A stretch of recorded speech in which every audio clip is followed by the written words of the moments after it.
Majority Whip. I ask unanimous consent the quorum call be vitiated. Without objection. I come to the floor today to talk about the Republican plan for American prosperity in terms of why it is so popular. That's because Republicans want to cut taxes. Democrats, they want to raise taxes. Republicans want to grow the economy. The Democrats, they want to grow the government. Republicans want to put working families first. Democrats continue to want to leave them behind.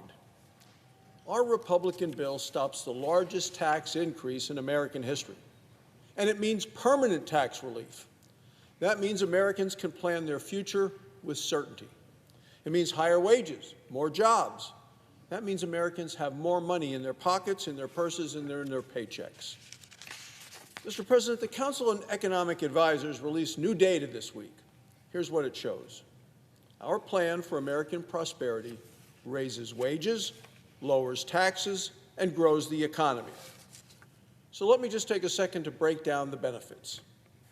$10,000 more in take-home pay for American families, an extra tax cut for tipped and overtime workers, $6,000 bonus deductions for seniors on Social Security, 7 million more jobs right here in America, $100 billion in business investments in opportunity zones, including rural America, an additional 4% economic growth, more than $2 trillion in deficit reduction, so that the next generation isn't buried in debt.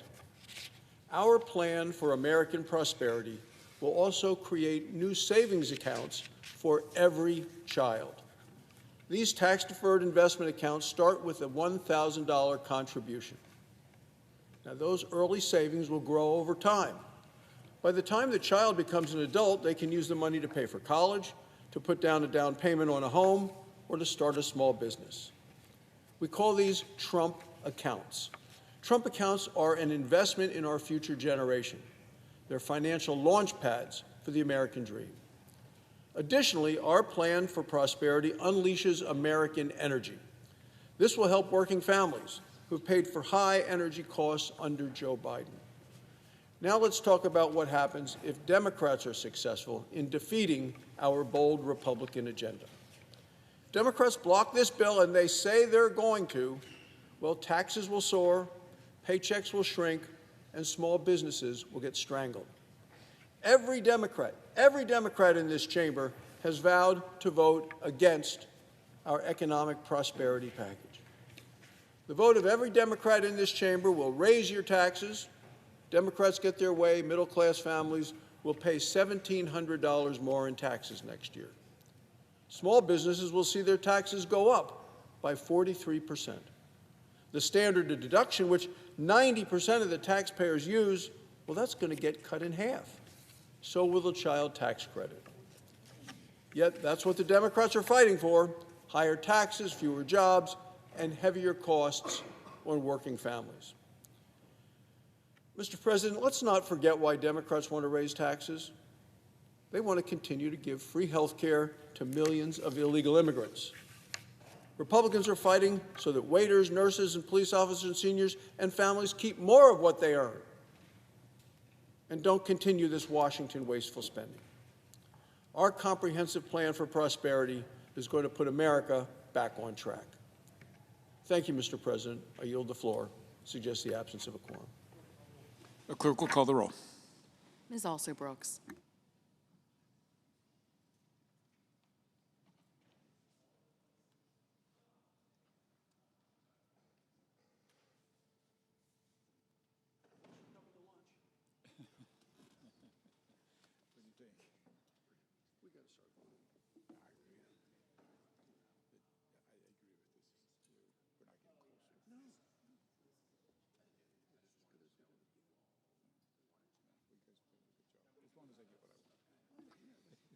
Other than that, I'm fine.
Mr. President, Democratic Leader. I ask unanimous consent the quorum be dispensed with. Without objection. So, Mr. President, I just left the classified all-senators briefing with the administration on Iran strikes. One thing is very, very clear. The briefing raised more questions than it answered. It's why we need to enforce the War Powers Act. I've always been clear, Iran must never acquire a nuclear weapon. And a few days ago, President Trump claimed that Iran's nuclear program was totally and completely obliterated. I asked what information exists to verify the president's claim, and I did not receive an answer to that question.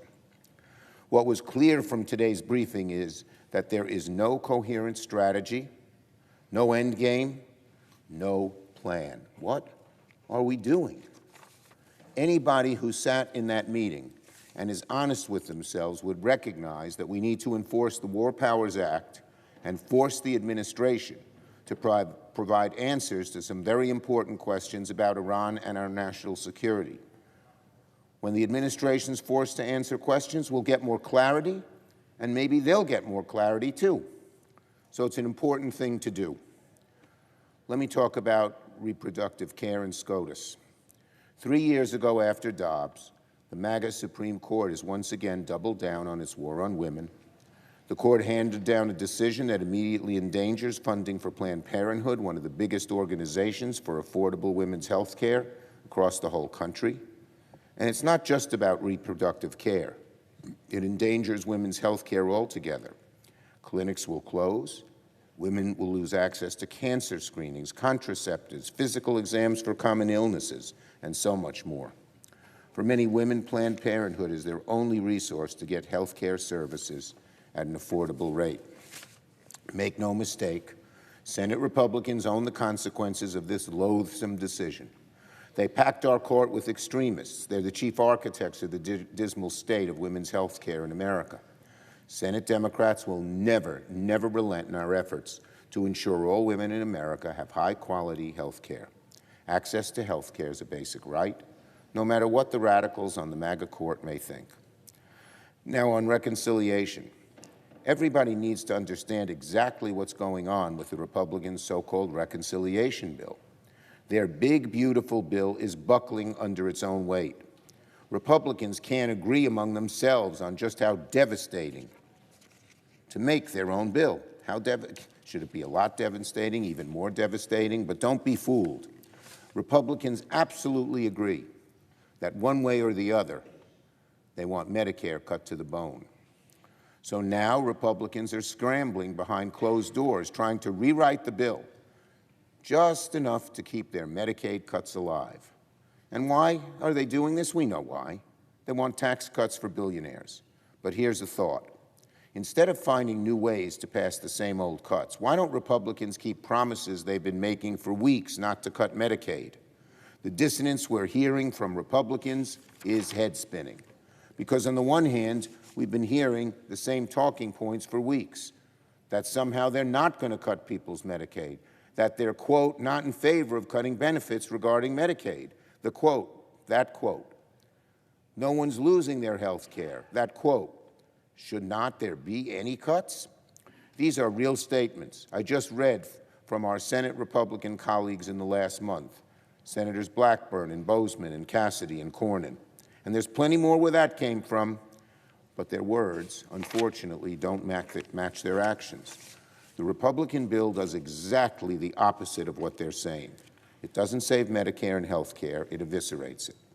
Independent studies show the Republican bill would cut health care for 16 million Americans. It would decimate rural hospitals. It would harm nursing homes. It would kill nearly 1 million jobs. And it would raise health care costs for everyone, even those with private insurance. That's the bill the Republicans are working on right now, and that's what it would do. Apparently, Republicans are okay with the consequences. Former Leader McConnell shrugged off people's concerns, saying folks worried about Medicaid cuts will, quote, get over it. They'll have to get over it. Isn't that cruel? Meanwhile, Senator Ernst told people to stop fussing because, quote, we're all going to die. What planet are they on? Is this Republican talk to people back home worried about seeing a doctor Is this how Republicans talk to people back home worried about seeing a doctor, taking care of their kids, and affording prescription drugs? Now, a few Senate Republicans have shown some flickers of lucidity in closed-door meetings and in hallway conversations. A few at least claim they recognize what the rest of us already know. Their own bill would decimate their own constituents. The senior senator from North Carolina was handing out flyers at a recent Republican lunch detailing how his own state and 9 others would lose tens of billions in funding and see hundreds of thousands of people lose insurance.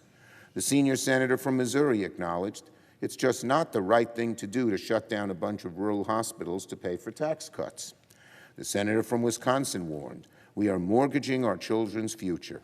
It's unconscionable, it's immoral, it has to stop.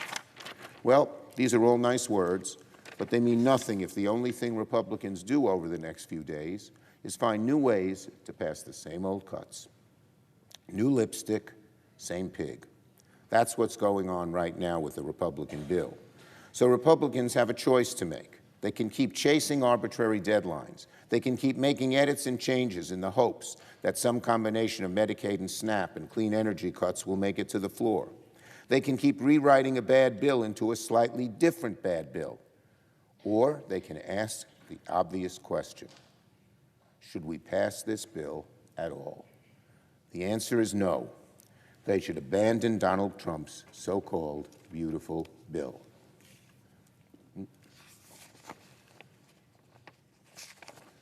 It makes no sense whatever for Republicans to pass a bill that even they admit will kick millions of hardworking Americans off health insurance. It makes no sense for Republicans to pass a bill that will kill good-paying energy jobs, most of them in Republican states, while surrendering American energy independence to China. It is morally bankrupt to take food away from kids to give to the ultra-rich, and morally bankrupt to saddle future generations with insurmountable debt. And it is morally bankrupt to ask working and middle Americans to bankroll tax breaks for billionaires at a time they're struggling to pay for groceries and rent.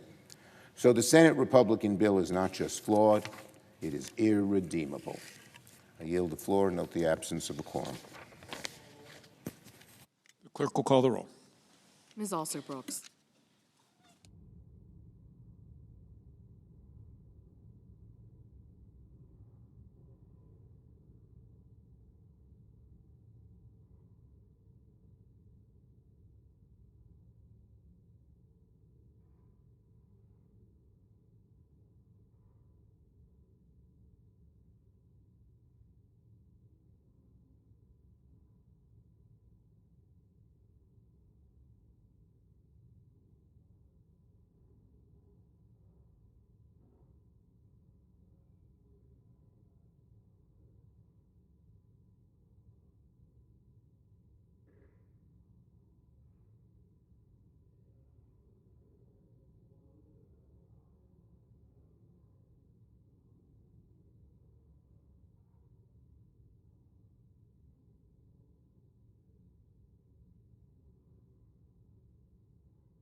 Chair recognizes Democratic Whip.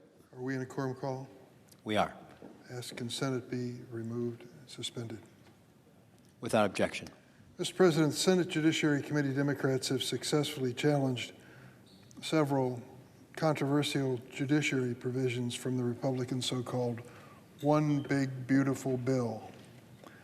One example, the Republicans included a provision that would have limited the ability of individuals to challenge the Trump administration's executive actions by potentially putting them on the hook for millions of dollars when they try to defend their constitutional rights and go to court. Fortunately, the Senate parliamentarians struck this provision.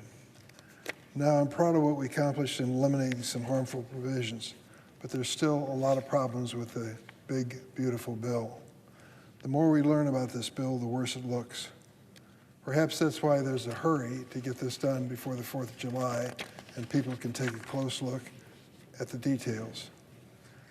I cannot stand idly by as my Senate Republican colleagues try to steamroll this bill through Congress because the president wants to do something before the 4th of July.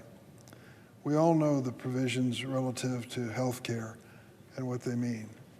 The version that came over from the House of Representatives would have stricken health insurance coverage for 16 million families in America. What a wonderful idea. What are the Republicans thinking? There must be some really emergency reason to take health insurance coverage away from 16 million families. Well, it turns out the reason is to give a tax break to the wealthiest people in America. Oh, you Democrats, you always say that. It just can't be true. Listen, it is true. If you take people making $400,000 a year, the tax breaks that are being given by the Republicans, 60% of them go to people making more than $400,000 a year. And at the highest levels of income, the Elon Musk part of the world, $346,000 a year in tax breaks. I've got to say, I met Mr. Musk. I don't know him very well, but I don't think he'll miss it if $346,000 in tax breaks don't come his way. But I do think 16 million families will miss health insurance coverage. I knew I would. In 2021, when I was chairman of the Judiciary Committee, the parliamentarian ruled against our efforts, Democratic efforts, to include immigration policy in a reconciliation bill, even though the budget impact was more than $100 billion.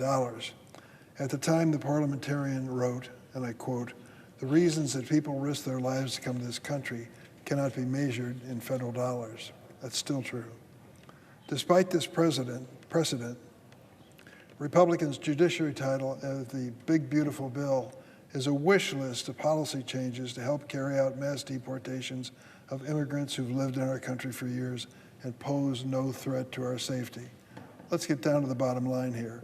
If someone is living in this country seeking citizenship and they're dangerous, they commit a serious crime, as far as I'm concerned, they're gone. They forfeited any right to consider staying in this country or acquiring citizenship.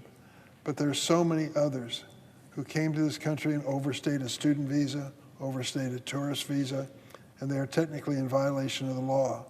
What have they done with their lives? Look around, America. They're everywhere. They're working in your hospitals, they're working in your hotels, they're working in your restaurants, they're living next door to you, and they're going to church with you and your kids. These are people who are making America a stronger nation. And to brand them as criminals or rapists or terrorists without any proof whatsoever is just plain wrong. It's a shame that we reached this point. Don't take my word for it. Listen to what White House Deputy Chief of Staff Stephen Miller said, quote, "Wow, it's amazing what this bill, the Big Beautiful Bill, accomplishes. The full border agenda, the full immigration agenda. These policies of mass deportation of immigrants are cruel and mean, and they go beyond any question of public safety. This bill would impose exorbitant fees that would make it impossible for vulnerable immigrants to access humanitarian relief in the United States. This includes a $1,000 fee on asylum and a $5,000 bond for parents seeking to be reunited with their child. The fee also placed barriers on due process, a $900 fee for an appeal in an immigration court. These fees are not just unconscionable, they're unfair. The Republican reconciliation bill increases state and local law enforcement grants funding. That sounds good, doesn't it? Well, you're wrong. This provision specifically prohibits using grant funds for community violence intervention and prevention programs, which are proven, evidence-informed strategies to reduce violence. We have a gun violence epidemic in America. Currently, guns are the #1 cause of death for American children and teens. Let me repeat that. In America, guns are the #1 cause of death for American children and teens. Not auto accidents, not cancer, guns. We need to support and strengthen community violence intervention and prevention programs. I've seen them, and I've seen them work in the city of Chicago and all around my state of Illinois to stop violent incidents before they happen. And we need to connect people with treatment and tools that decrease the risk of future violence. But instead of supporting valuable public safety measures, the Republican Big Beautiful Bill removes taxes and regulations on certain rifles, shotguns, and gun silencers. That's just what we need in America, isn't it? Cheaper guns. Combating this epidemic takes ingenuity and funding, not the reversal of life-saving gun violence prevention policies. But Republicans' reckless reconciliation bill will jeopardize the progress that's been made in our communities. And to make matters worse, Senator Cruz of Texas has added a provision that would leave the USAI, advanced intelligence industry, an unregulated Wild West. This provision would give states the choice between regulating AI or accepting federal funding under the Broadband Equity, Access, and Deployment Program. This means states would have to choose between freezing all regulations on artificial intelligence for the next decade or give up specific federal funding. In addition to preventing new state regulation, it would make many of the laws already passed by states unenforceable regarding issues of AI, such as political deepfakes, fake face recognition, and algorithmic discrimination. We are currently living with the results of our failure to regulate big tech when it came to social media. Let's not make the same mistake when it comes to AI. This provision by Senator Cruz will allow big tech and bad actors to prey on the lack of regulations in the AI space and develop deceptive, biased, and potentially dangerous tools that hurt ordinary Americans and diminish trust in technology. Senator Cruz claims that provisions would only affect a state's eligibility to receive a part of the $500 million federal investment. But as my Democratic colleagues, Senator Cantwell and Markey, have pointed out, there's also a stipulation in the provision that would hold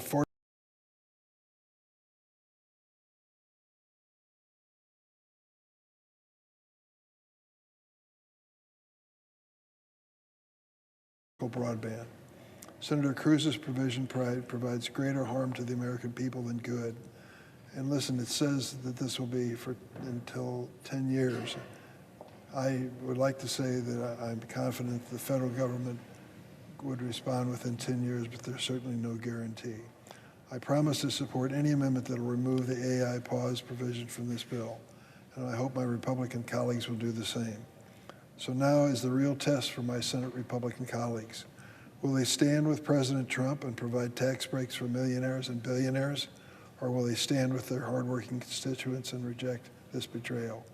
What's more important, a tax break for Elon Musk or the health insurance of $16 million America?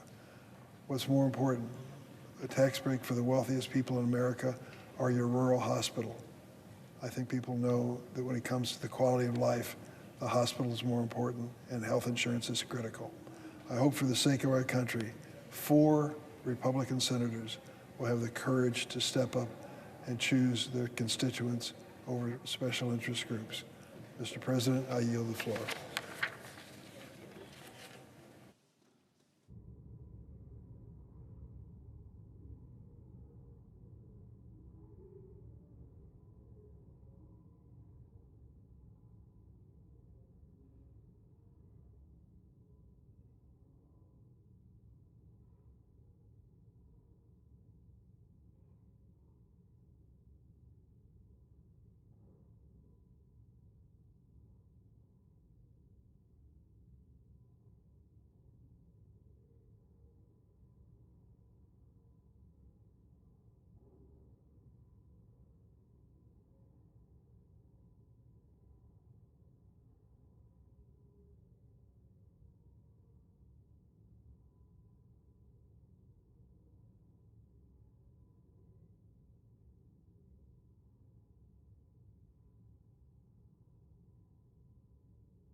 President. Chair recognizes the senator from Maine. Thank you, Mr. President. Mr. President, I ask unanimous consent that at 5:45 p.m. the Senate execute the order of June 24th with respect to the Kies nomination. And following disposition of the Kies nomination, the Senate resume legislative session and being in a period of morning business, with senators permitted to speak for up to 10 minutes each. Without objection. Thank you, Mr. President. Yes, please. Mr. President, I suggest the absence of a quorum. Clerk will call the roll. Ms. Also Brooks.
Chair recognizes the senator from Iowa.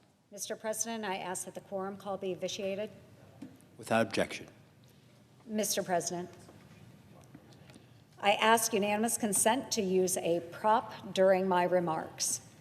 Without objection. Thank you, Mr. President.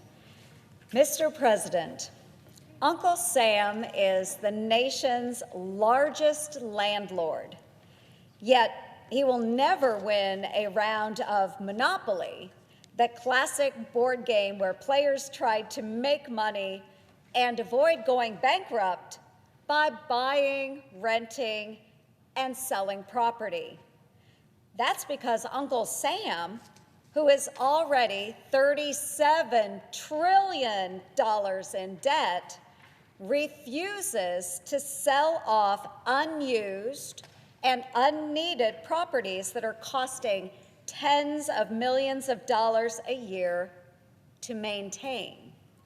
Many of Uncle Sam's properties are also fixer-uppers, requiring billions of dollars in much-needed renovations and overdue upgrades, some of which are listed on this board. Holding on to unaffordable properties that are nearly vacant while being just a roll or two away from going bankrupt is not only a losing strategy in Monopoly, but also a bad game plan in real life. But Uncle Sam gets away with it because Washington plays by its own set of rules. And no matter how you roll the dice, Washingtonopoly is a losing game for taxpayers. To demonstrate, why don't we go ahead and play around? Okay, that was my attempt to roll the dice. Okay, so 3, we rolled a 3. 1, 2, 3. Okay, we landed on the Department of Agriculture South Building in Washington, D.C. And guess what, folks? It's owned by good old Uncle Sam. Let's look at the stats for the USDA South Building. 78% of this building isn't even being used on a day-to-day basis. Yet we are paying more than $11 million for utilities every single year. And the building requires $1.7 billion for repairs and upgrades. We could hold on to this property and pay these costs for a nearly empty building, or we could sell it and make $261 million or more. What would you do? Well, Uncle Sam has decided to keep it and is passing along the costs to taxpayers. So let's roll again. Okay, 2, we got 2. Let's see, 1, 2, great. We landed on community chest, so let's pick a card. Community chest. Pay $81 million for unused property. That's right, folks. Every year, Uncle Sam pays out over $81 million maintaining underutilized offices. This includes nearly 7,700 vacant buildings and another 2,265 that are largely empty.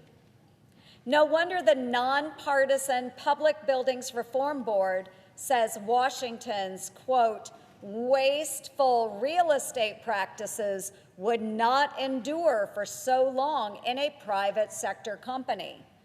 But when playing Washingtonopoly, Uncle Sam doesn't pay the cost for his wasteful decisions. You do. How about we take one more turn? 6. 1, 2, 3, 4, 5, and 6.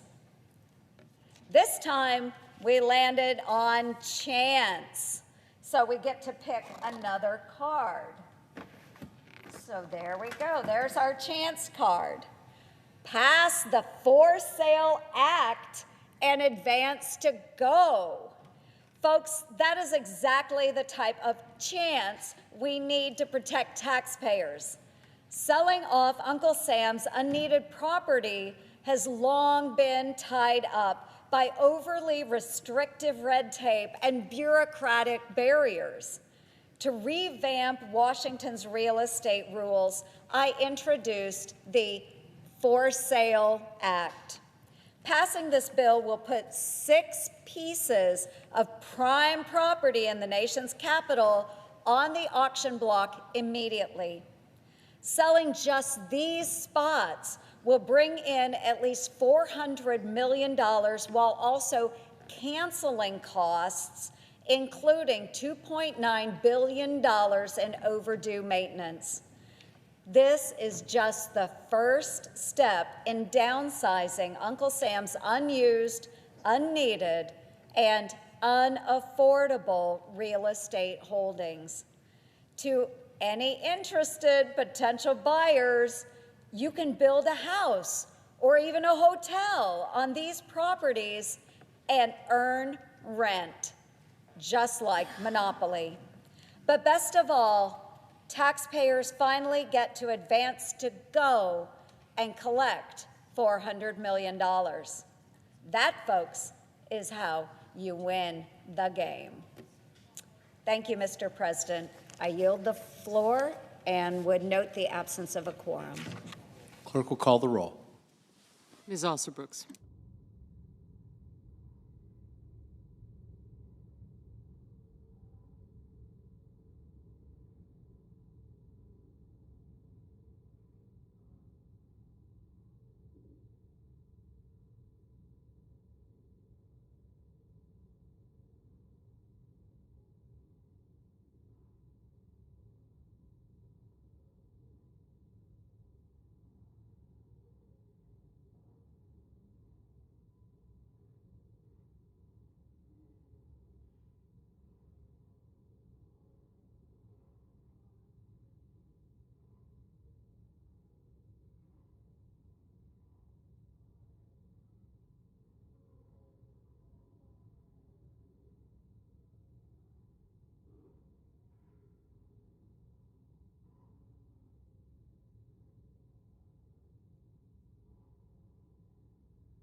Chair recognizes the senator from Washington. Thank you, Mr. President. I ask unanimous consent that the quorum call be lifted.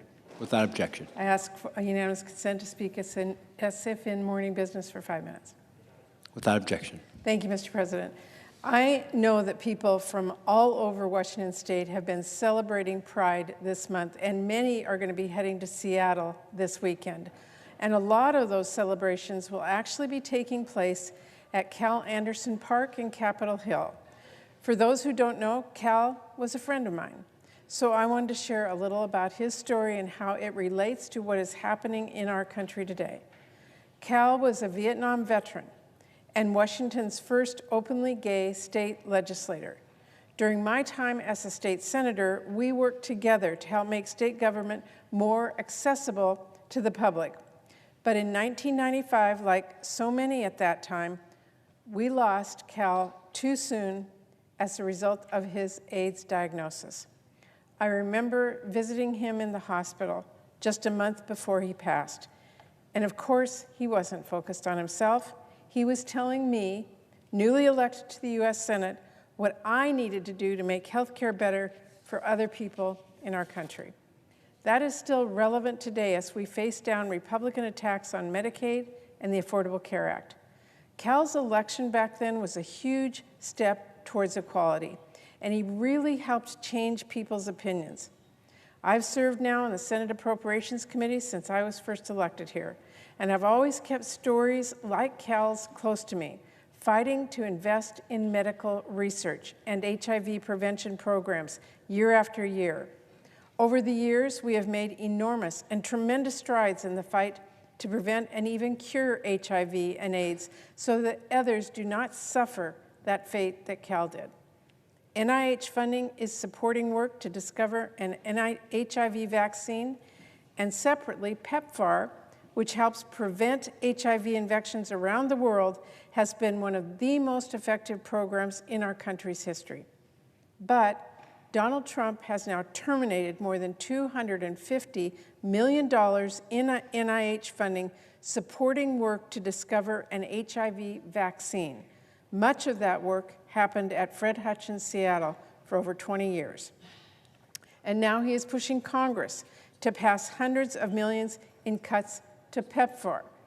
And it's not just that. Trump is terminating all kinds of NIH studies if they even have the words gay or trans in them. He's overseeing an all-of-government campaign to turn back the clock and go after our trans friends and loved ones. It is totally wrong, and it's backwards. Pride this year represents tremendous progress, but that progress is being threatened today like never before. So to everyone who is heading to Cal Anderson Park this weekend, I hope you will join me in reflecting on Cal's story, remembering how his fight matters today, and using your voice to speak up against this discrimination and this administration. We can't let them sweep these attacks on science and the LGBT community under the rug. Let's keep fighting together to end HIV and AIDS, to protect health care for everyone, and for equal rights under the law, no matter who you are or who you love. Because in the end, we will win. Mr. President, I also ask unanimous consent that Randy Elway and Ian Newsom from my staff be granted floor privileges for the remainder of this Congress. Without objection. Thank you, Mr. President. I yield the floor. And I suggest the absence of a quorum.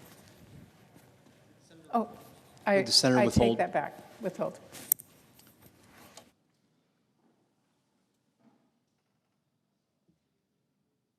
Mr. President.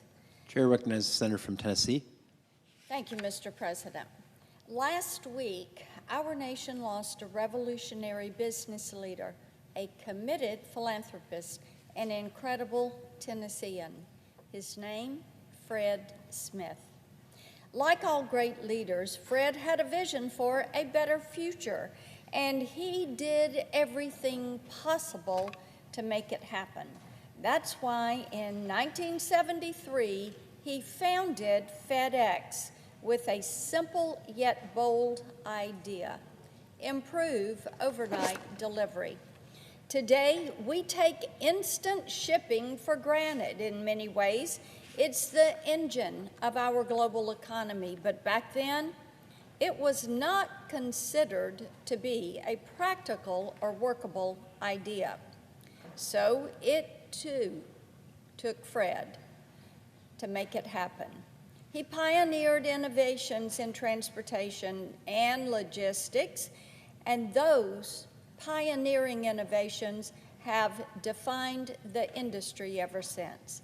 He truly led the way, and it was not easy.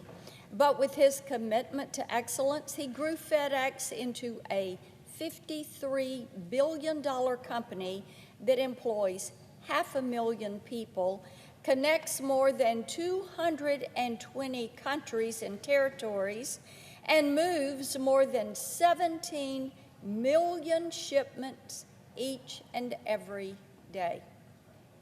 Even with his global accomplishments, Fred never lost sight of home. He based his company in his hometown of Memphis, turning the city into a center for global logistics.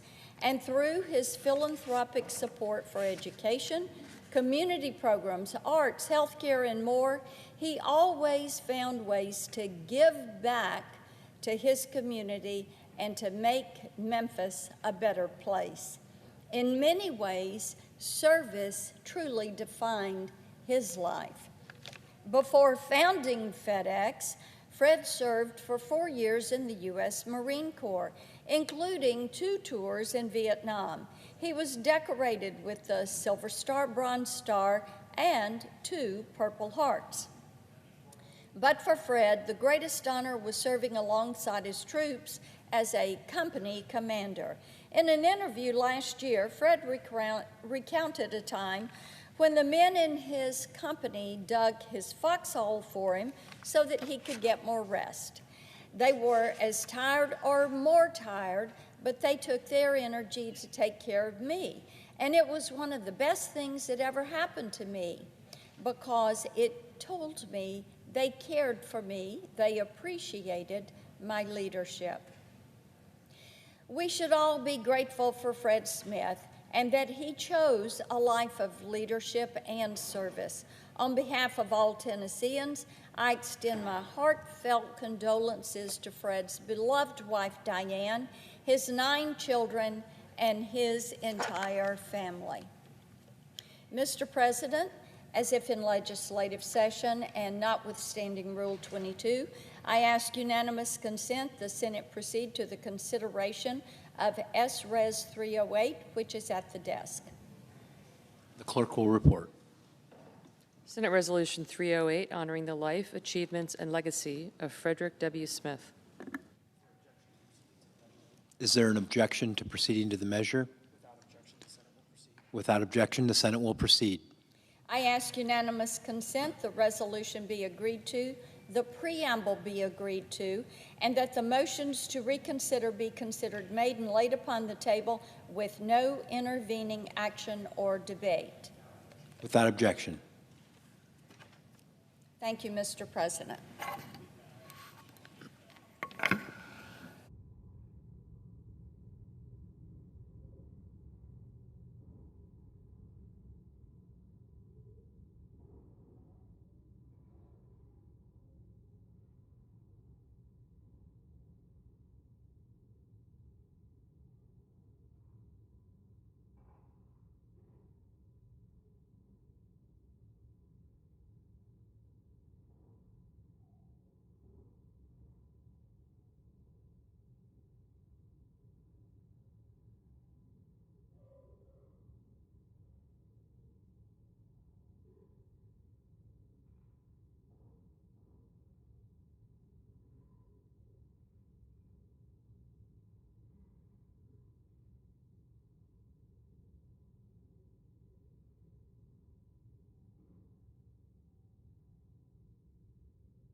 Chair recognizes the senator from Mississippi.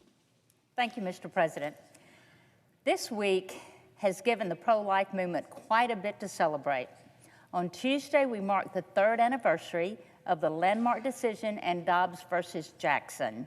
And today, the United States Supreme Court delivered another life-affirming victory in the Medina versus Planned Parenthood case out of South Carolina, holding that states can defund the abortion industry by ensuring that abortion providers are excluded from the state's Medicaid program.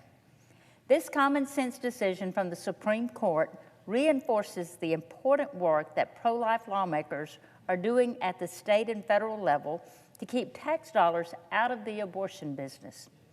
We can rest easy knowing that pro-life states across America are fiercely protecting the lives of innocent preborn children. But a child's right to exist should not depend on geography.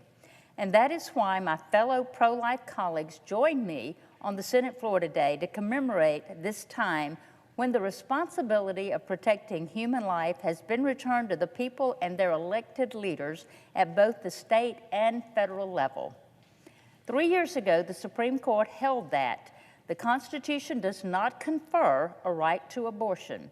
Roe and Casey are overruled, and the authority to regulate abortion is returned to the people and their elected representatives. I'm especially proud that my home state of Mississippi was at the center of this historic decision. The Dobbs landmark decision and all those involved in making it happen are very close to my heart, including my friends, Representative Becky Curry of Brookhaven, Mississippi, who authored the bill, and Attorney General Lynn Fitch, who represented our state so well in the Supreme Court. The High Court gave us exactly what we asked for. 227 of my pro-life colleagues in Congress joined me on the brief we filed in Dobbs asserting that it is long overdue for this court to return lawmaking to legislatures.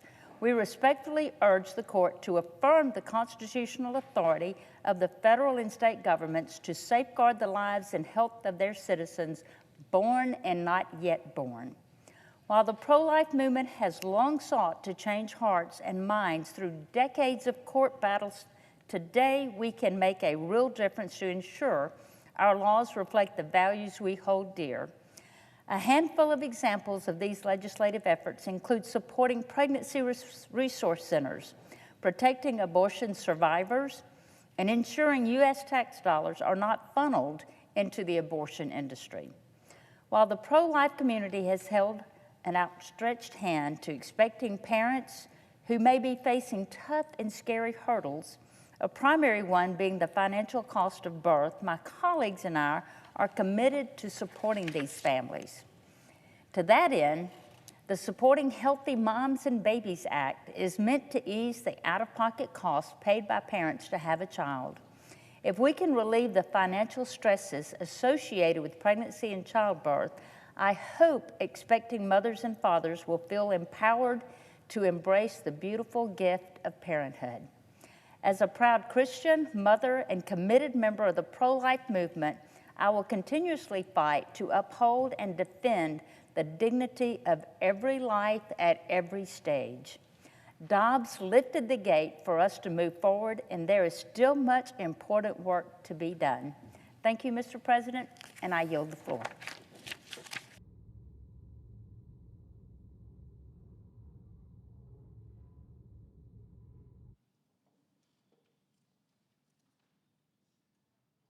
To recognize the senator from Montana. Mr. President, I want to thank my colleague, Senator Cindy Hyde-Smith of Mississippi, who also chairs the pro-life caucus in the U.S. Senate. I want to thank her for organizing this event today because we just passed the 3-year anniversary of the overturn of Roe versus Wade. That was on June 24th, 2022. That decision was a pivotal moment in our nation's history. Roe v. Wade was the worst Supreme Court decision, I would argue, since Plessy versus Ferguson, and resulted in the tragic deaths of millions of innocent lives. Countless numbers of precious unborn lives have been saved. In fact, since Roe's overturn, just in these 3 years, 13 states have implemented laws to protect life starting at conception. 19 states total have enacted pro-life laws.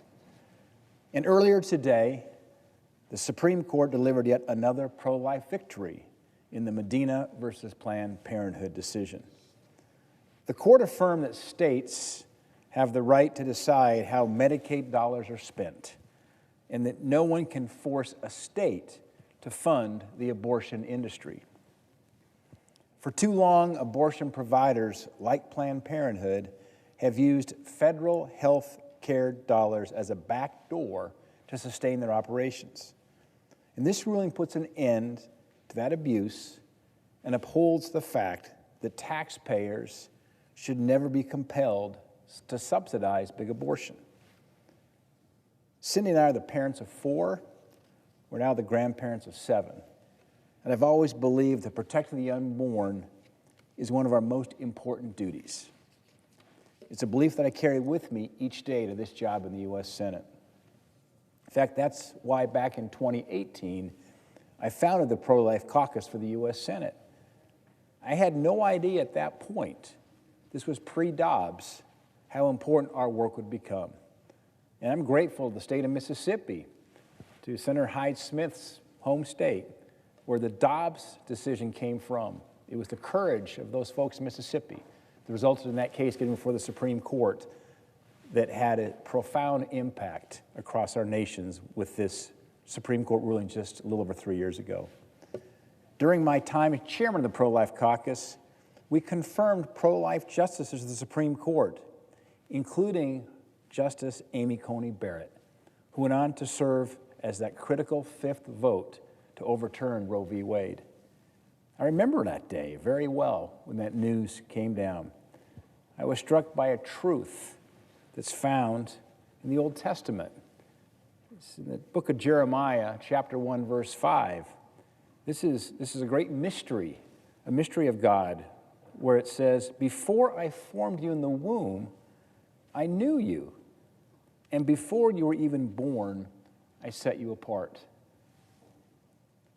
What a great truth, how God knows us, He loves us, and a reminder that all life, all lives, are made in the image of God. And that's why there's dignity and there's value in every single life. And that includes the unborn, includes the disabled, the aging.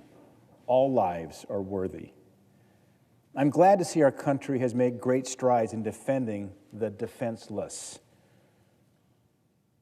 When we had our 4 children, I remember going through those appointments, those doctor appointments with Cindy and seeing those amazing images, seeing ultrasounds, but that was 20, 25, even 30 plus years ago. Today we get to relive that again with our grandchildren, and now our children when they're having their babies. And the technology is so remarkable. It's amazing to get an insight in what's going on in the womb. And, for those who don't believe in creation, don't believe that we were created, sometimes you just got to go back and see the miracle of life that's occurring as that little baby's being formed in the mom's womb.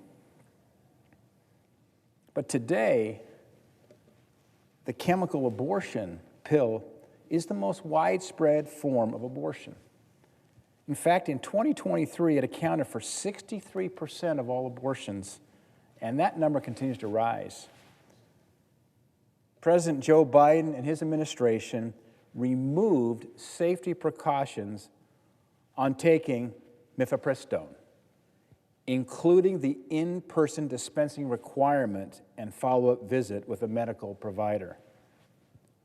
And thanks to the Biden administration, the pills can even be shipped out by mail despite concrete evidence showing they're extremely harmful to women. In fact, the FDA and the pro-abortion advocates market the pill as, quote, safe as Tylenol. But here are the facts. There was just a recently published analysis of health insurance claims of over 865,000 women across the United States. They found that 1 in 10 women experience serious adverse effects, many of these resulting in emergency room visits. Now, let me share a stat here that's going to be shocking, and the data here is irrefutable, and we invite anybody to come check this data out. Here was the conclusion. The adverse health effects for women in this most recent study was 22 times higher than what's on the FDA's label on the abortion pills. Clearly, in no way is that abortion pill safe, and the FDA should reevaluate appropriate protections surrounding its use. I'm confident that with President Trump's leadership, with our Republican majority in the U.S. Senate, we're going to make some progress here. Already, President Trump has supported the pro-life movement. One of his first actions after taking office was to pardon 23 peaceful pro-life protesters who were unjustly incarcerated by Joe Biden's Justice Department. And in the U.S. Senate, I was proud to join my colleagues this Congress to introduce the Unborn Child Support Act, which will allow pregnant women to receive child support payments. Caring for a child starts long before birth. Any pregnant mom, any mom who understands what that process is like knows that caring for a child starts long before birth. And by supporting expectant mothers, we recognize the humanity of the unborn child and make sure that women have access to the resources they need to choose life. I'll fight to get this bill across the finish line. You know, it takes courage to stand for life in this day and age.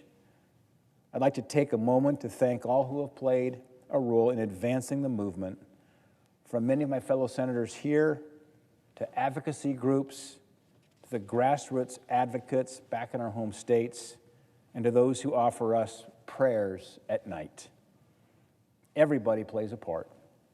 And I'm confident that one day, by the grace of God and the actions of this body, abortion will be unthinkable, where every preborn child will be protected by law.